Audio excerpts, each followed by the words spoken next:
All right, this is our seventh set of notes from Chapter 8 on the phase behavior of mixtures. And so this will start the first of three sets of notes on graphical representation of VLLE. All right, so graphical representation of VLLE. So what do I mean by VLLE? VLLE, I mean liquid-liquid equilibrium. We're going to look at partially miscible liquids. Okay, and so a classical example of partially miscible liquids is we say, hey, oil and water don't mix. Right? And so a perfect picture of it is a bottle of Italian salad dressing, right? In which up top here I have an olive oil rich phase, and on the bottom I have essentially an aqueous rich phase. Right? So I have olive oil and water.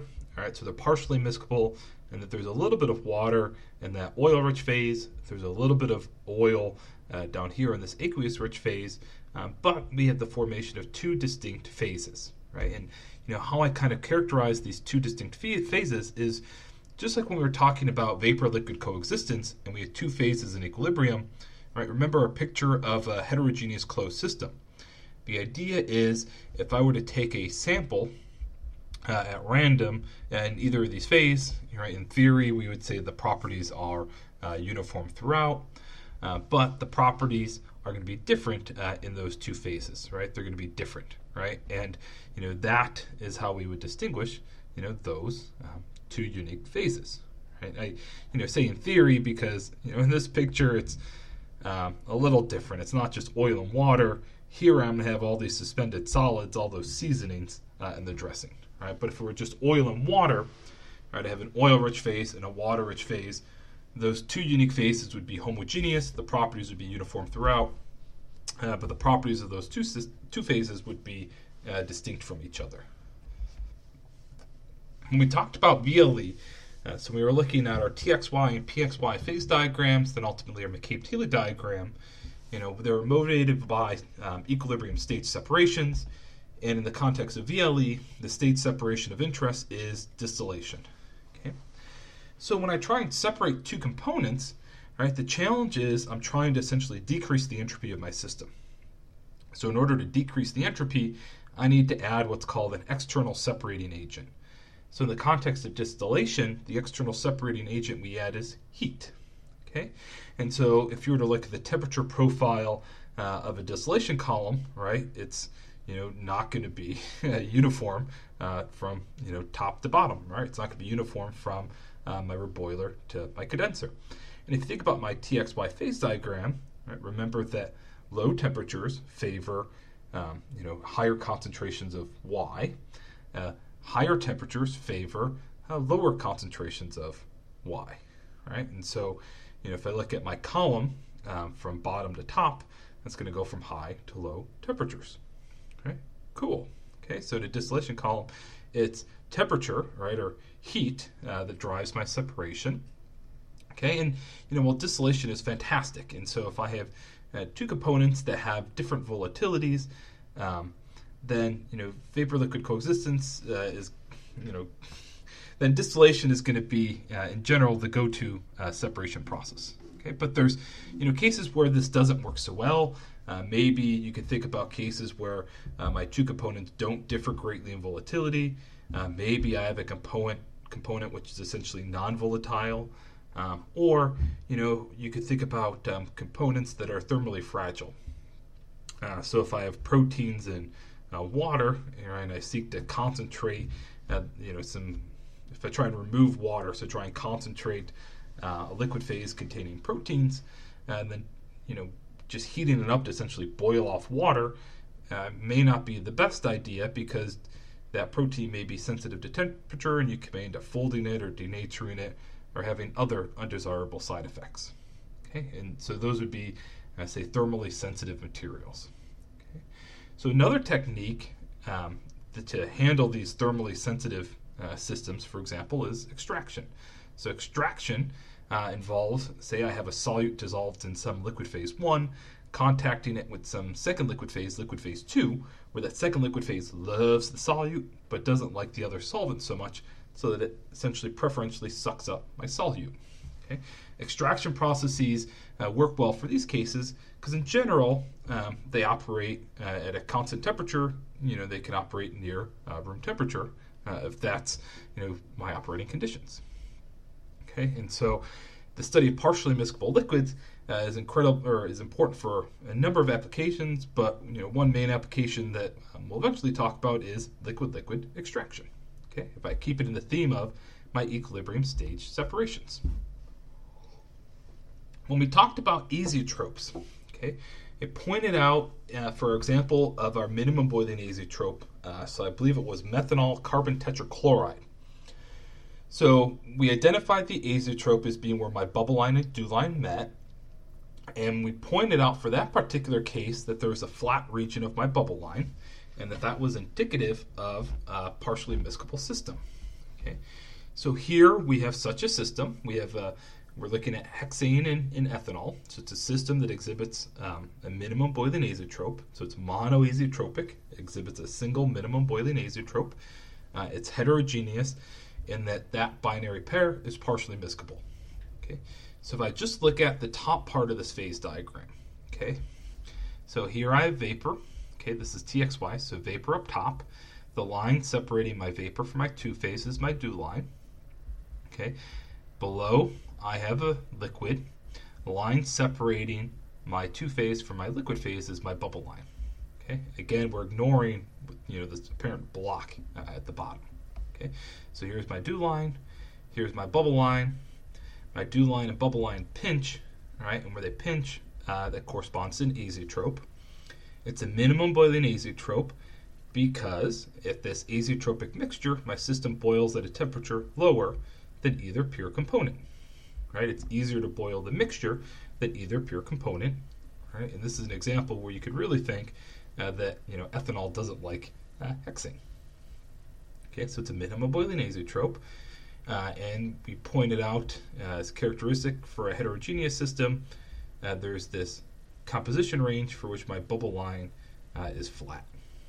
Okay, but in general, within the dome, two-phase, above vapor, below liquid. Okay, all right, so minimum boiling azeotrope. Okay, and so what I'm going to do is if I just take this flat region of the bubble line, and here I've just drawn a vertical line completely across the bottom of my phase diagram.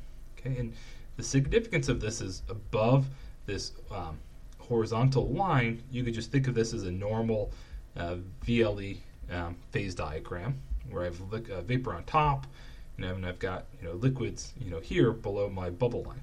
Okay, below this horizontal red line, okay, I can think of this in a little different light. I can think of this as being now a partially miscible system, right? So essentially, I can think about my VLE region and my LLE region differently. Okay. All right. So here's my azeotrope. So in the LLL region, okay, there is a circle plotted in each point in which my flat region of my bubble line changes from being flat to being curved. Okay. These are essentially called my mutual solubilities.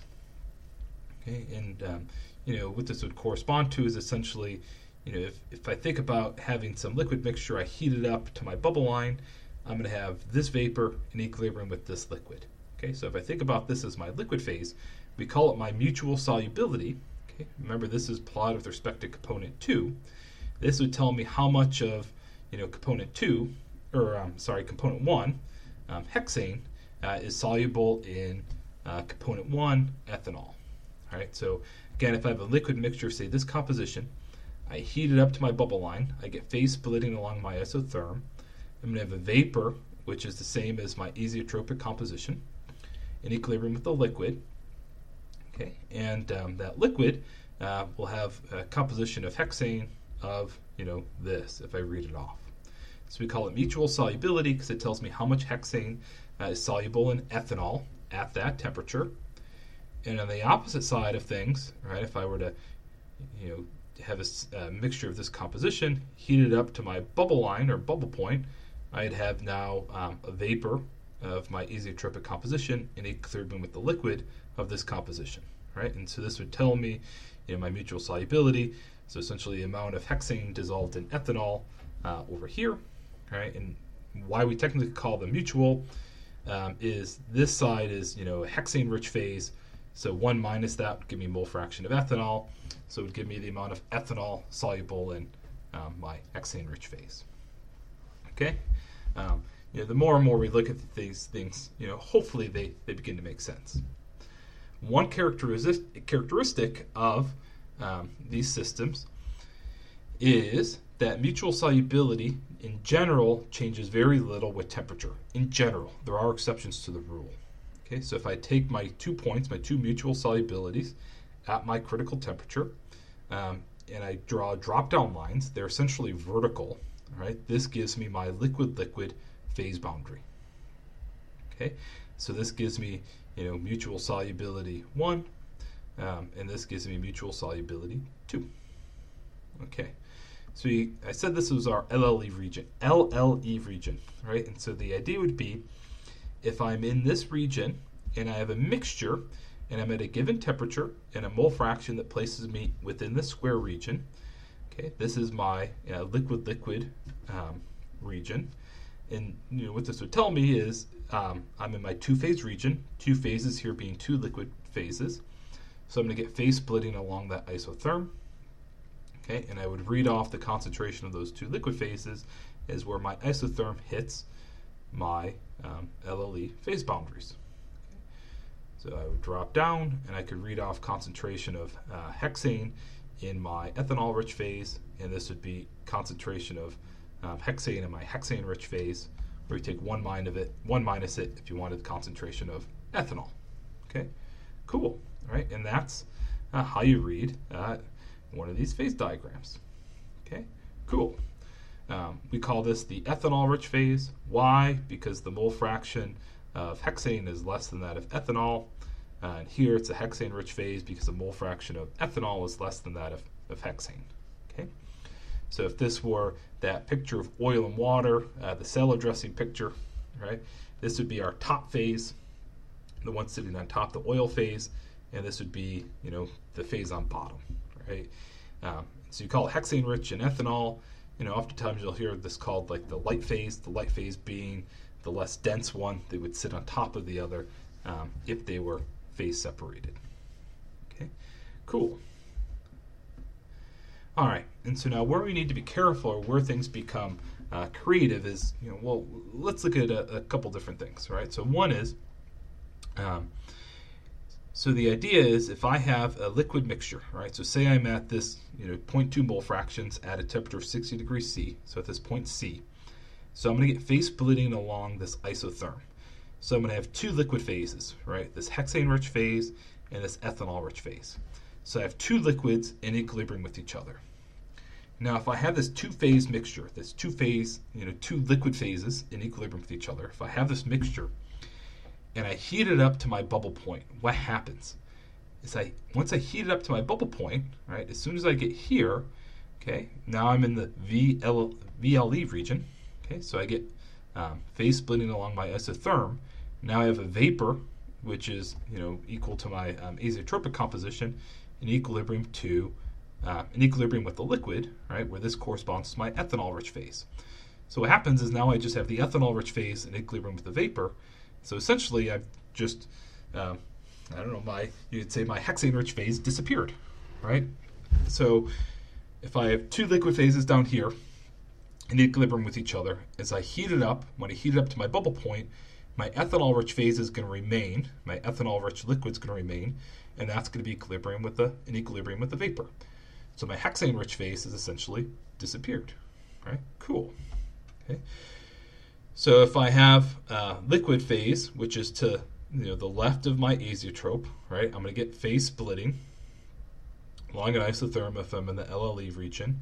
Then as I heat it up, right, my hexane-rich phase, this one's going to disappear, and I'll have an ethanol-rich liquid in equilibrium with the vapor. If I were to the right, so if I were over here, I get phase splitting along that same isotherm. I'd have a hexane-rich phase in equilibrium with an ethanol-rich phase. I continue to heat it up. Okay, I heat it up to my bubble line, and I have a hexane-rich liquid in equilibrium with the vapor equal to the azeotropic composition. So my ethanol-rich phase would essentially disappear. Okay, So if I have a mixture that's to the right of my azeotrope and I heat it up, right, what I end up with is a hexane-rich liquid in equilibrium with vapor phase. Okay, so which side you are to the azeotrope, right, will dictate which phase envelope essentially you end up in, and will dictate which liquid phase essentially you have left behind. Okay, cool. Okay, so he said, if I have any mixture between these two extremes, you're going to get phase splitting to form two partially miscible liquids. Okay, so what we're not able to show graphically here is you could equivalently cook up a lever rule for the system at VLLE. Right, you could have your same flash drum, have a single phase going into the drum, liquid phase 1 coming out top, liquid phase 2 coming out the bottom, and you could do a total mass balance and component mass balance and cook up a lever rule. Right, and the idea being, if I'm over here at 0.8 mole fractions and I get phase splitting along this isotherm, I have these two liquid phases of said concentration. Okay, but what's going to happen via the lever rule is if I'm closer to this arm, all right, I'm going to have more of this liquid in equilibrium with that. Right, there's going to be more of this liquid than there is of this one, right, of that liquid phase. If I'm at 0.2 mole fractions, right, I still get those two liquid phases in coexistence of the same composition. Okay, but via the lever rule, I would end up with more of this liquid phase than the other. Right, so there's a balance of how much of those two phases you have. Okay, the one other thing I'll point out and talk about, which kind of makes this interesting, is in the past we've had some mechanical engineering graduate students taking this class. And if I think about when I was a grad student with very little money, I used to like to try and work on my car. Okay, Indiana was great with no car inspection, so I was free to play and toy around. Okay, one thing I was always advised never to mess around with was trying to change my brake fluid. Right, and if you go to a car place, it's like Jiffy Lube, right, will advertise that they could flush your brake fluid. But in general, you really shouldn't mess with that, right? The reason being is, right, all these working fluids in your car are typically oils, okay? And so what the cautionary tale is, so if I think of this as like hexane and ethanol, that your brake fluid is essentially pure oil, right? So you're going to be over here, and so I should have mentioned to the left and right of these VLLE phase boundaries, I have a single liquid phase. Okay, so I would have a single phase over here. Okay, it's this entire region. And so what essentially you have is if you have pure oil in your brake compartment, you're over here, you have a single liquid phase. Okay, and so when you have that single liquid phase, life is good. Why it's advisable not to mess with it is if you were to accidentally introduce water into your compartment, what could happen? Okay, so if I think about hexane, okay, so if I have this hexane phase and I'm in the single liquid phase at 60 degrees C, and I were to add a few drops of ethanol, what would happen is if I accidentally added ethanol, it would move me to the left, right? And if I get to the point where I hit my two-phase region, right, if I change my composition, if I dilute it so that I hit this two-phase region, what's going to happen is I'm going to get phase splitting, right? So if I decrease the concentration of hexane until I get the two-phase region, now I'm going to get phase splitting to form two liquid phases, right? And the problem is when I end up creating these two partially miscible liquids so in this case, my brake fluid reservoir, that could drastically affect the lubrication of the fluid, and in that case could affect your braking performance, right? And so taking something like that, and if you were to accidentally contaminate with water, would decrease the composition and could push it towards that two-phase region with my oil-water mixture. And if I push it to the point that I get phase splitting, you could have some serious problems. Okay, and on that last note, again, to the left I have a single liquid, and to the right I have a single liquid phase as well. Okay, but that's the end of the first set of notes.